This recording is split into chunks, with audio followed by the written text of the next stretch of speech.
উত্তরাঞ্চলের ব্যবসা বাণিজ্যের প্রাণকেন্দ্র বলে পরিচিত সিরাজগঞ্জের সলঙ্গা হাট অবৈধ দখলের মহোৎসবে চরম অস্তিত্ব সংকটে রয়েছে। ইতিমধ্যে হাটটির ৪৪% পেরিফেরির জমি দখলদারদের কবলে চলে গেছে। রায়গঞ্জ উপজেলার ঘুরকা ইউনিয়নের মধ্যপাড়া ভরমোহনী মৌজায় প্রতিষ্ঠিত এই হাটটি ব্রিটিশ বিরোধী আন্দোলনের সূতিকাগার হিসেবে পরিচিত। ১৯২২ সালে ২৭ জানুয়ারি বিলেতি পণ্য বর্জন আন্দোলন করতে গিয়ে পুলিশের গুলিতে নিহত হন এই হাটেরই হাজারো হাটুরে, ইতিহাসে যেটি সলঙ্গা বিদ্রোহ নামে পরিচিত। আমি যে জায়গাটি দাঁড়িয়ে আছি সেটা সলঙ্গার গরুহাটা জায়গা। এই জায়গায় ১৯২২ সনে ২৭ জানুয়ারি বিলেতি পণ্য বর্জন উপলক্ষে সেদিন আন্দোলন হয়। সেই আন্দোলনে এই সলঙ্গার গরুহাটায় ৪০ জন আর্মড পুলিশ ছিল। সেই পুলিশের গুলিতে হাজার হাজার গরু এবং ক্রেতা বিক্রেতা নিহত হয়। অবৈধ দখলদারদের কবলে গরুহাটার জায়গা সংকুচিত হয়েছে। আমার সামনে অনেকগুলো ঘর এবং বামে ঘর, ডাইনে ঘর, সম্পূর্ণ ঘরগুলো এই অবৈধ দখলদারদের কবলে। গরুহাটা সেই ব্রিটিশ বিরোধী আন্দোলনের যে জায়গা সূতিকাগার, সেই জায়গাটি আজ বেদখলে পরিণত হয়েছে। জানা যায় সলঙ্গা হাটের নামে পেরিফেরিভুক্ত হয় ৯.৯৪ একর জমি। বর্তমানে সেটা এসে দাঁড়িয়েছে ৫.৬৭ একরে। স্থানীয়রা জানিয়েছেন, প্রভাবশালীরা কখনো নিজেদের নামে আবার কখনো দরিদ্র কাউকে ভূমিহীন সাজিয়ে পত্তনি নিয়ে পরবর্তীতে তার কাছ থেকে রেজিস্ট্রি করে নিয়েছেন। এভাবে হাট পেরিফেরির জমি একাধিক কেনাবেচা হয়েছে। সলঙ্গা হাটের জায়গা প্রায় ১০০ বিঘার উপরে, ৩৩ একরের কিছু সামথিং উপরে।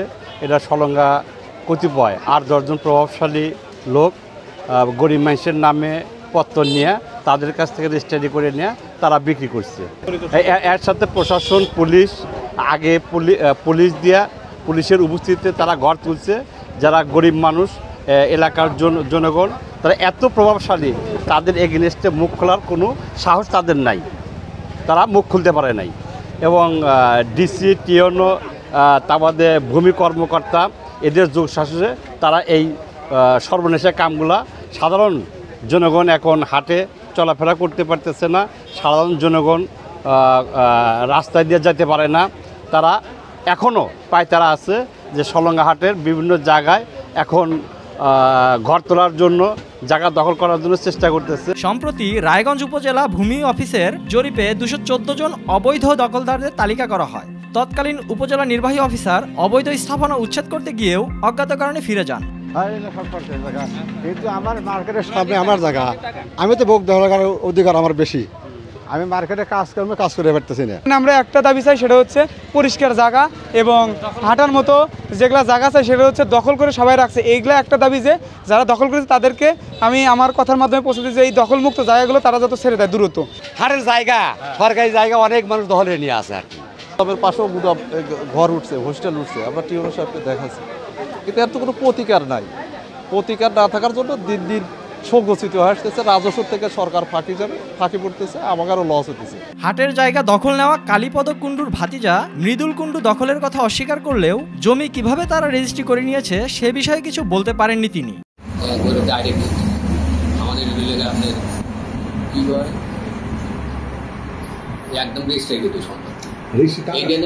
অনেক কিছু হয়ে গেছে, তারপর আমরা এই যে বপন করছি পুরা নির্দেশ কর, এটা আমি বলতে পারবো।